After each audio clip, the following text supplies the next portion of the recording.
Rain lashed the streets of Portland's Old Town, a relentless torrent that turned the city's historic cobblestones into treacherous mirrors of flickering streetlights. Officer Daniel Harper braced against the wind, his police-issued raincoat clinging to his frame, the department patch on his shoulder nearly black from the downpour. Beside him, Titan, his 6-year-old German Shepherd K9 partner, moved with unwavering focus, his black and tan coat glistening but untouched by the storm's chaos. The night was alive with the urban hum of distant sirens, the clatter of rain on metal awnings, and the occasional shout from a late-night wanderer. But something in the air felt wrong, electric, almost like the moment before a lightning strike. "Stay sharp, Titan," Daniel muttered, his breath fogging in the cold. Titan's ears flicked, his amber eyes scanning the shadowed alleys with a predator's precision. 8 years on the force had taught Daniel to trust his partner's instincts over his own. Titan wasn't just a dog.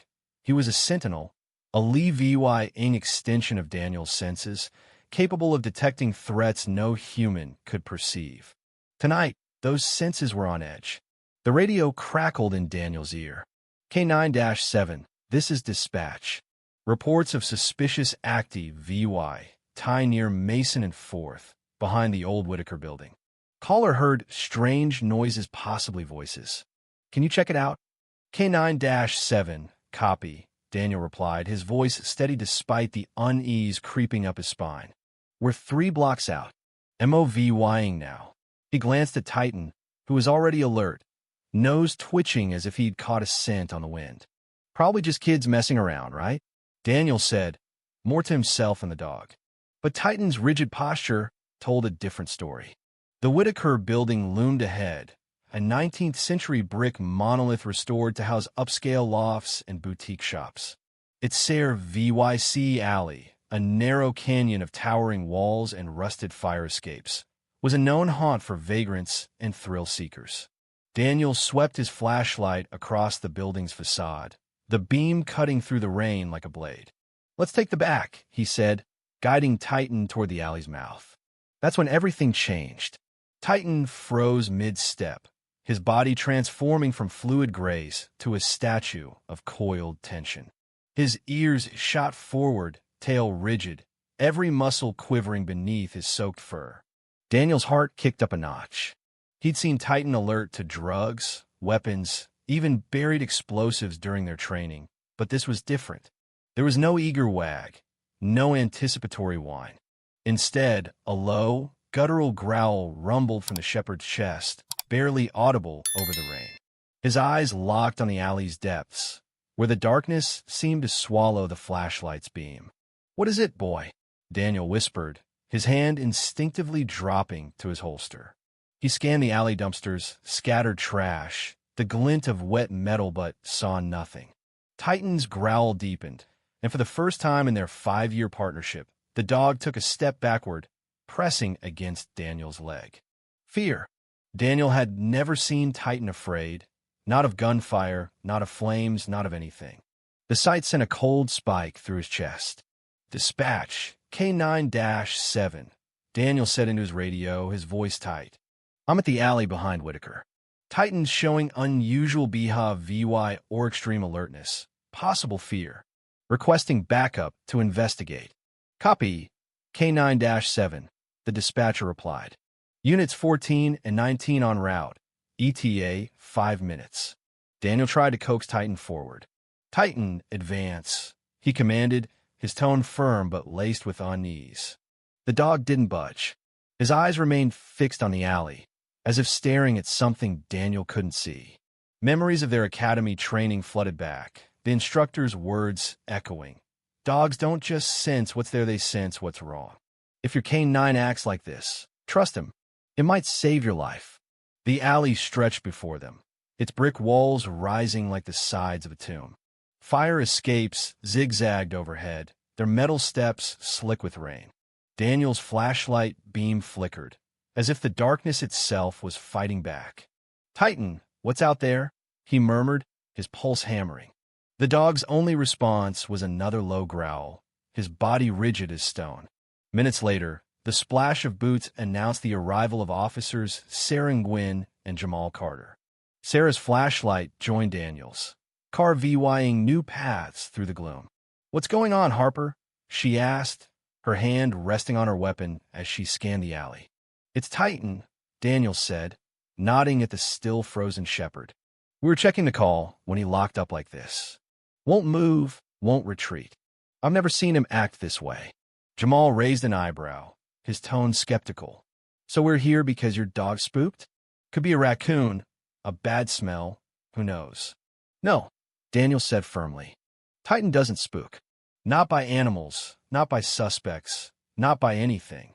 This is something else." The three officers moved cautiously into the alley, checking behind dumpsters and probing shadow doorways. Nothing. No signs of break-ins, no loiterers, no EVY denke of the reported noises. But Titan's BHVY didn't change. If anything, his tension grew, his growl now accompanied by a faint whinny sound so uncharacteristic it made Sarah pause mid-step. "That's not normal," she said, her skepticism fading. "We need to dig deeper," Daniel insisted. "Titan's never wrong. Can we get thermal imaging out here?"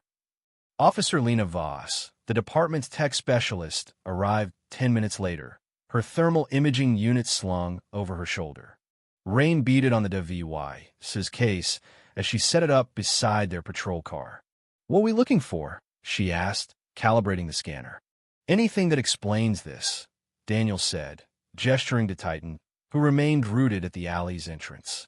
"People, heat signatures, structural oddities, anything."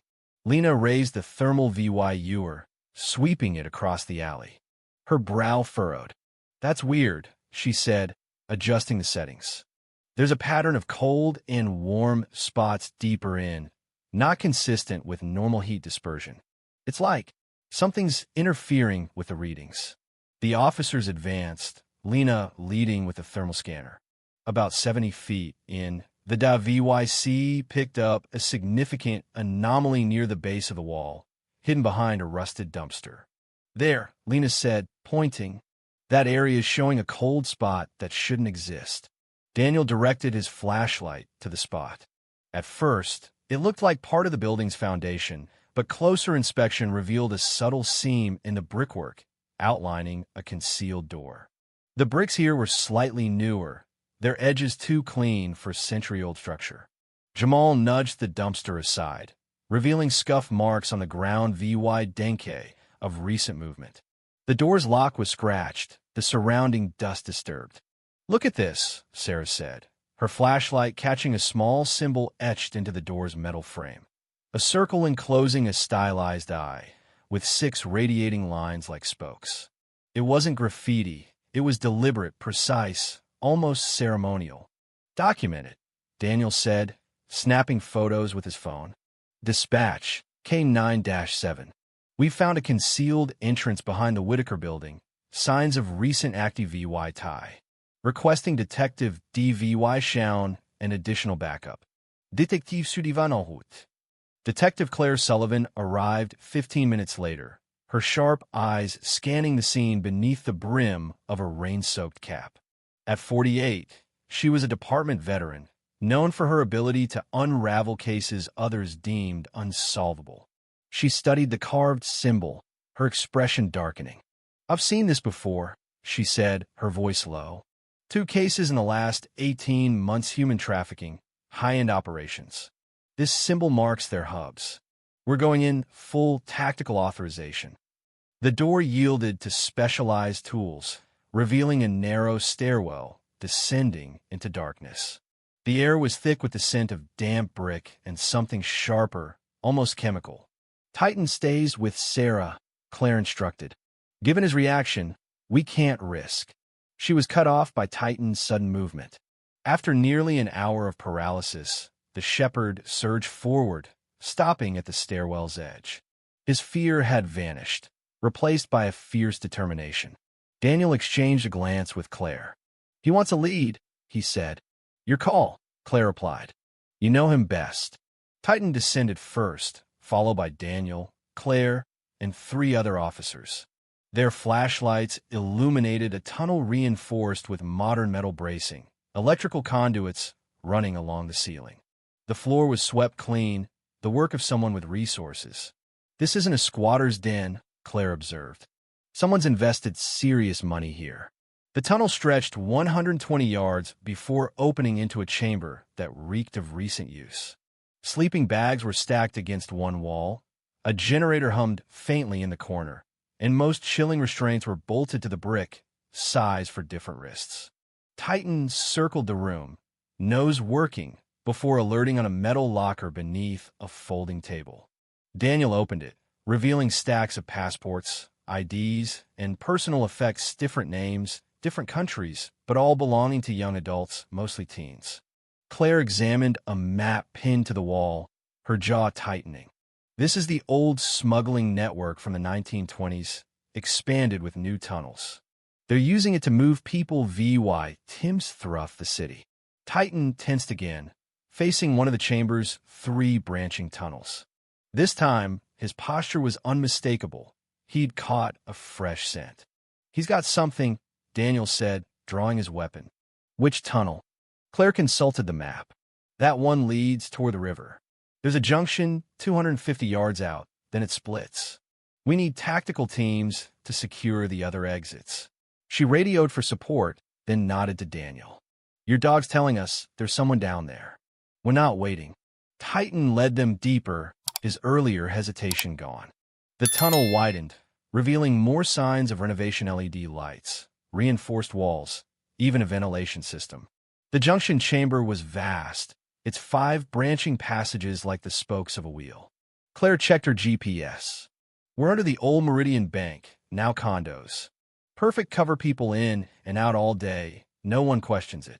Titan circled the chamber, nose to the ground, before sitting between 2 tunnels, his alert posture indicating a scent from both directions. Claire split the team. Jamal, Lena, take the right with Daniel and Titan. I'll take the left with Voss. Radio every 2 minutes. The right tunnel sloped upward, its walls smoother, the air fresher. After 150 yards, it opened into a chamber unlike the first. This one was clinical, partitioned into lockable cells along one wall. A computer station hummed in the corner, flanked by filing cabinets and a medical table equipped with restraints. Recording equipment was mounted on tripods, their lenses pointed at the table. What the hell is this? Jamal whispered, his voice tight. Daniel followed Titan, who alerted on a cabinet. Inside were medical files, detailed records of blood work, psychological evaluations, even dental exams. Each file was paired with a photo of a young person, their faces blank or terrified. They're processing people, Daniel said, the realization hitting like a punch. Cataloging them, preparing them for something. Lena opened another cabinet, her face paling. Claire, you need to see this. The drawer held folders labeled with names, dates, and cryptic destination codes. Attached to each was a photo of young men and women, some as young as 15, all looking lost or sedated. This isn't just trafficking, Claire said, joining them from the other tunnel. She held up an encrypted drive sheet found. It's a pipeline's election, processing, distribution.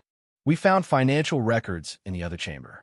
Millions in transactions, all encrypted. Titan alerted again, this time at a heavy metal door with a digital lock. He's saying there's someone behind it, Daniel said, his pulse racing. Claire examined the lock. High-end security. They're protecting something valuable or someone. She pulled a bypass tool from her vest. Weapons ready. We don't know what's on the other side. The door opened with a hiss, revealing a luxurious room that felt like a different world. Plush sofas, a stock bar, and abstract art lined the walls. A large window dominated one side, dark until Claire hit a switch, illuminating a chilling scene. An auction room with a stage, theater seating, and cameras angled for a live feed. They're selling them, Daniel said, his voice hollow. Like livestock. Titan's focus shifted to another door at the room's far end. It led to a hallway with 6 small rooms, each barely larger than a closet. 5 were empty, but the 6th held 3 unconscious VY Timstwo women and a teenage boy, IVs dripping sedatives into their arms. Medical now, Daniel ordered, checking their pulses. They're alive, but he VYLY sedated. As medics arrived, Titan's demeanor changed. His hackles rose, and he bolted down an unexplored tunnel, his bark echoing with predatory intensity. Daniel sprinted after him, Claire and Jamal close behind. The tunnel twisted, narrowing until it was barely passable, but Titan Na VY gated it with relentless certainty. The passage ended at a wooden ladder leading to a trapdoor. Titan stood at its base, barking furiously as the trapdoor shifted, a sliver of light appearing before it slammed shut. Footsteps pounded above, followed by a beep and the hiss of gas. "Back!" Claire shouted, recognizing the sound. "CS gas." They retreated to a junction, the air still clear. Perimeter teams reporting movement at the old foundry building, Lena radioed. 2 suspects fleeing on foot. Titan didn't wait. He surged down another tunnel, Daniel struggling to keep up. The passage sloped upward, ending at a rusted ladder and a hatch. Daniel pushed it open, emerging into the basement of a derelict warehouse across from the foundry. Titan darted through the building, tracking wet footprints in the dust. They spilled onto 6th Street, spotting 2 figures sprinting toward a parking garage. "Dispatch, suspects entering the riverfront garage," Daniel radioed, breaking into a run with Titan leading. On the garage's 4th level, Titan slowed, stalking toward a concrete pillar. Behind it, 2 men hunched over a laptop and a shredder, destroying EVY Denke. "Police, don't move," Claire shouted, weapon drawn. The younger man froze, hands up, but the older one reached for a gun. Titan launched, pinning the man's arm with surgical precision. The gun clattered to the ground, and within seconds, both were cuffed. "I just handled the tech," the younger one babbled. The network, the auction sit, was all Grayson's plan. The warehouse became Portland's largest crime scene in decades. For days, forensic teams cataloged EVY Denke, uncovering a trafficking network spanning multiple cities. The rescued VY Tims were transferred to a trauma center, their recovery just beginning. The laptop yielded customer lists, financial records, and links to operations in Denver, Miami, and Toronto. The symboled eye with 6 lines was their brand, Claire explained. Each line represents a SARE VYC. 6 is the most we've ever seen. A week later, Daniel and Titan returned to patrol, avoiding Old Town. Under the St. John's Bridge, Daniel let Titan off his leash, watching him bound through the grass. "You changed everything," he said softly. "Not just for those we saved, but for countless others." The case sparked raids in 4 cities, rescuing 22 more VY Tims and dismantling a network that had operated in the shadows for years. Titan's instincts had been the key, his refusal to move past that alley the spark that ignited it all. As they resumed their patrol, Daniel wondered about the bond between humans and dogs, a partnership forged over millennia, rooted in something deeper than training. Titan's amber eyes met his, and for a moment, Daniel felt the weight of that ancient wisdom, a reminder that some truths are felt, not seen.